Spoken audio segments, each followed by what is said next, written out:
U Bojniku je turnir u malom fudbalu koji je počeo sinoć, a završava se 12. januara. Ovaj turnir organizovan je na inicijativu predsjednika opštine Nebojše Nenadovića, rekao je u izjavi za televiziju 4S Dejan Arsić, predsjednik Sportskog saveza u Bojniku. Arsić je naglasio da je zabeležen veliki odziv ekipa, njih ukupno 17 sa područja Južne Srbije. Nadam se da će turnir proteći u najboljem mogućem redu, da će pre svega prijateljstvo i fair play pobediti, a onda na terenu ko bude bolji osvojit će ovaj turnir.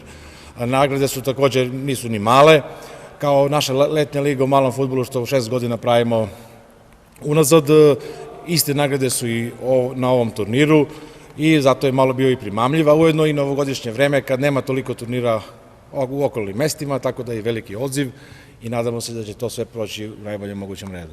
Koliko ekipa se prijavilo? 17 ekipa je prijavljeno na ovom turniru, što je najveći broj do sada. I nešto o propozicijama, sudijama?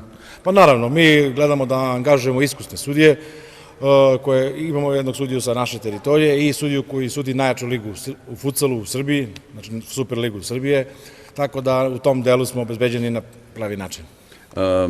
Rekao si nam 17 ekipa, odakle su Bojnik, Leskovac, Prokuplje, pretpostavljam? Da, kao što sam rekao, sva veća mesta u okolini, od Lebana, Leskovca, Medveđa, Vlasotinca, Prokuplja, sela koje su oko Bojnika i mesta koje su van naše opštine i veliki broj ekipa iz naše opštine. Ostaje nam da pozovemo gledaoce da dođu u što većem broju. Tako je, od večeras narednih 4 dana do nedelje, kada se očekuje završnica i finalni dueli, pozivamo sve gledaoce, ljubitelje malog fudbala, i mlađe i stare i sve koji žele da provedu na ovaj način svoje slobodno vreme, pozivamo da dođu u što većem broju. U sinoćnjem delu prvenstva odigrane su 4 utakmice. U susretu Turjane Lovci rezultat je bio 4:1. FK Ristić Kop Lebane Autoservis Miladinović rezultat 0:3. FK Sloboda Arsa Kop 2:5 i Jablanica Leskovac rezultat 0:3.